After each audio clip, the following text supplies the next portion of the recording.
kesakitan ya. Kalau nggak sakit jangan cari penyakit. Temanya tetap memuliakan Tuhan dalam keadaan sulit.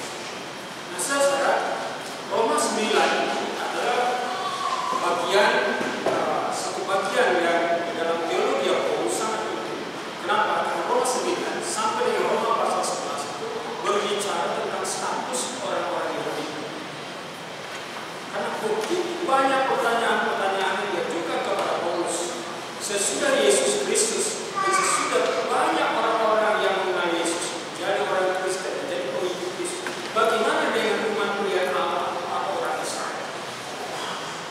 Apa perbedaannya antara umat Israel dengan bukan orang Israel?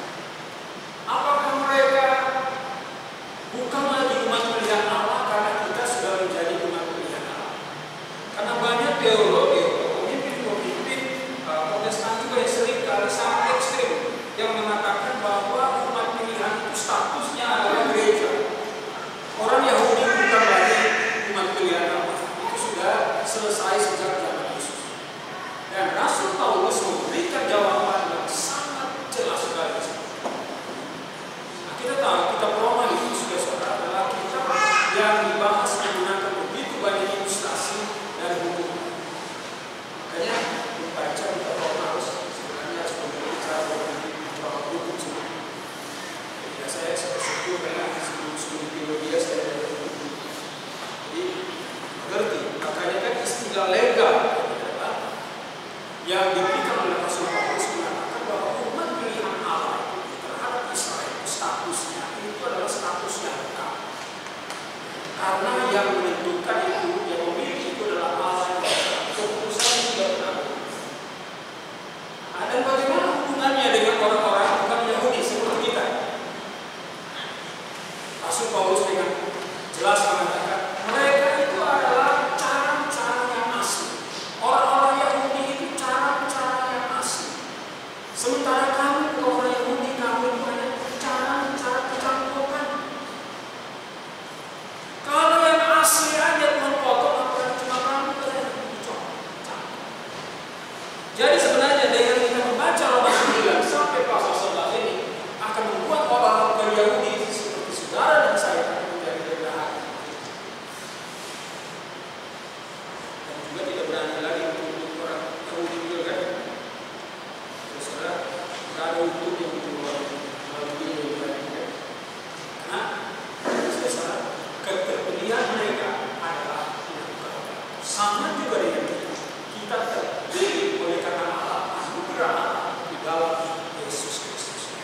Dan kalau kita membaca pasal 9 ayat 1 sampai dengan 18, Rasul Paulus banyak berbicara tentang anugerah Allah kepada orang-orang itu. Allah itu bermurah hati kepada orang itu. Allah itu berbelas kasihan kepada orang itu. Bukan karena mereka umat yang lebih baik. Mereka itu adalah 430 tahun menjadi budak di Mesir. Bukan cuma 43 tahun, bukan hanya 4 tahun, 430 tahun, jadi lebih lama daripada Indonesia dijajah ya. Lebih lama sih, 430 tahun. Dan kehidupan mereka, penderitaan mereka itu bukan hanya 430 tahun. Kemudian nanti di padang gurun dari berita yang satu, berita yang satu, berita yang satu, berita yang satu, berita yang satu, berita yang satu. Dan karena itulah muncul pertanyaan. Nah itu dia. Saudara, sebenarnya konteksnya harus dibaca ayat yang 19. Dikatakan seperti ini. Ini konteksnya. Sekarang, nah ini dia. Kamu akan berkata kepadaku, jika demikian, apalagi yang masih disalahkan? Sebab siapa yang menentang kehendakmu? Siapakah kamu, hai manusia? Maka kamu membantah Allah.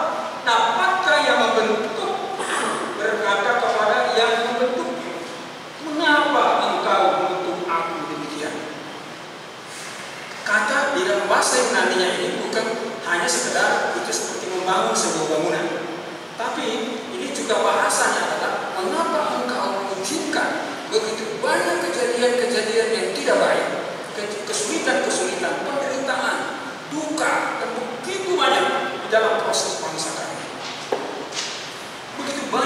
sangat duka di antara orang Yahudi. Mereka menangis kepada Tuhan. Kenapa? Katanya kami bukan pilihan Allah, tapi kenapa kami diperbudak? Ketika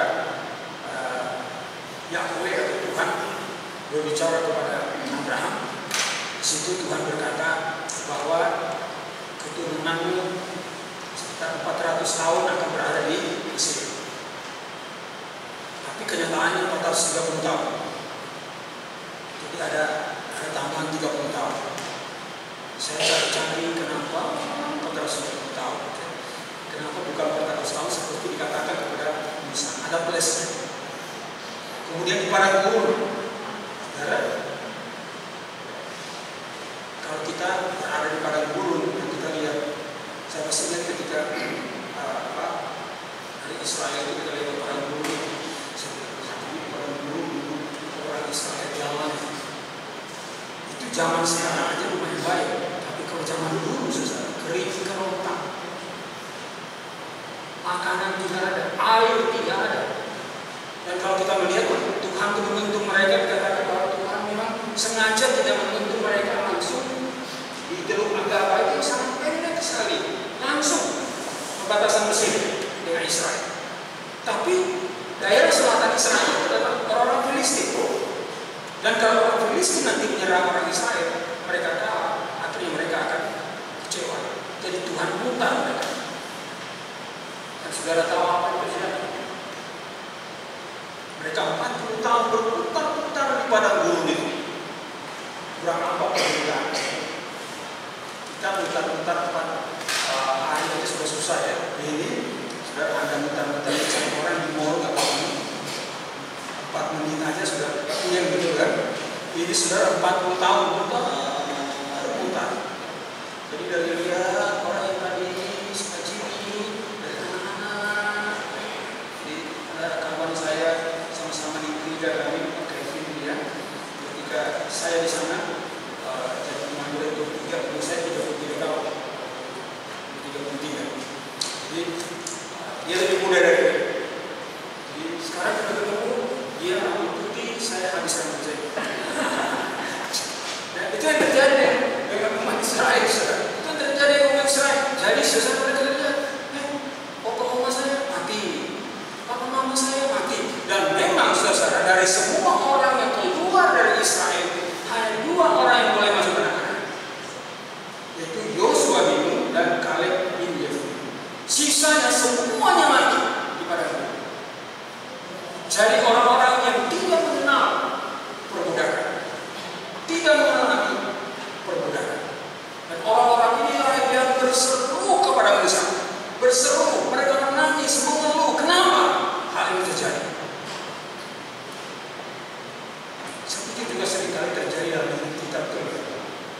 Ada yang pernah berkata kepada saya begini, sebelum saya menjadi orang Kristen, diri saya fine.